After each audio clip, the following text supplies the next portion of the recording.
global crude oil prices just shot up, and that spike is hitting your local economy faster than most analysts predicted. This sudden jump for a raw barrel translates directly into the cost of filling your tank and the overhead for shipping the food on your table. When costs rise this fast, the instinct is to look for a single villain, a specific politician, a corporate executive, or a single conflict abroad. But oil rarely answers to one person. The pressure you're feeling is the result of a mass's invisible confluence of data points that dictates the modern cost of living. To understand when this will stop, we have to look at the math behind the surge. There are 4 distinct catalysts currently converging to create this squeeze. This diagram maps the trajectory of the surge. These 4 forces combine to create an unavoidable price spike. If you can't identify the forces filling these spaces, you're missing the actual reason your monthly expenses are climbing. The first factor is a supply shock. Major oil exporting nations in the OPEC+ alliance have maintained deliberate cuts to their daily output. At the same time, maintenance schedules in several major global oil fields have gone long, tightening the tap even further than the market anticipated. The physical reality is simple. There are fewer barrels of oil entering the global market than there were 6 months ago. But while supply dropped, demand roared back. Air travel and domestic transit have returned to pre-pandemic levels, pushing fuel consumption past old records.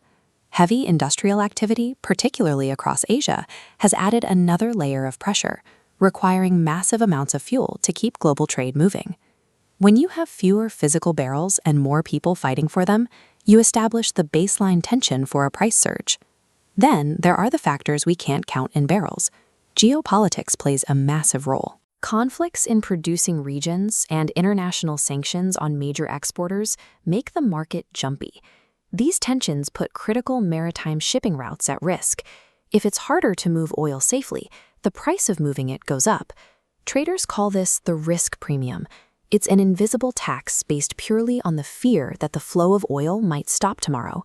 This fear is amplified by falling strategic national reserves. When storage tanks are low, the market realizes there is no backup plan for a disruption.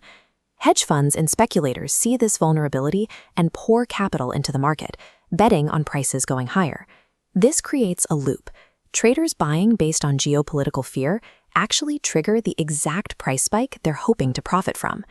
Now we can see the full picture. Supply shocks, rising demand, geopolitical risk, and speculation have converged to create this squeeze. This compounding pressure reflects a structural change in the market, rather than a brief fluctuation. In this environment, major oil exporting nations are the clear winners, cashing in on the high prices driven by global anxiety. This unprecedented squeeze shifts global leverage right back to the nations that control the physical flow of energy. The primary losers are countries that rely heavily on imports. For them, every dollar added to a barrel is a dollar taken from their national budget. India is a prime example. This imported inflation can paralyze local infrastructure, leading to dealer strikes and a total halt in fuel sales. For you, the reliability of cheap commutes is over for now. These massive global forces are now the primary driver of exactly what it costs you to get to work. Drop oil in the comments and tell me what you're paying at the pump today. Let's see how this global formula is hitting your city.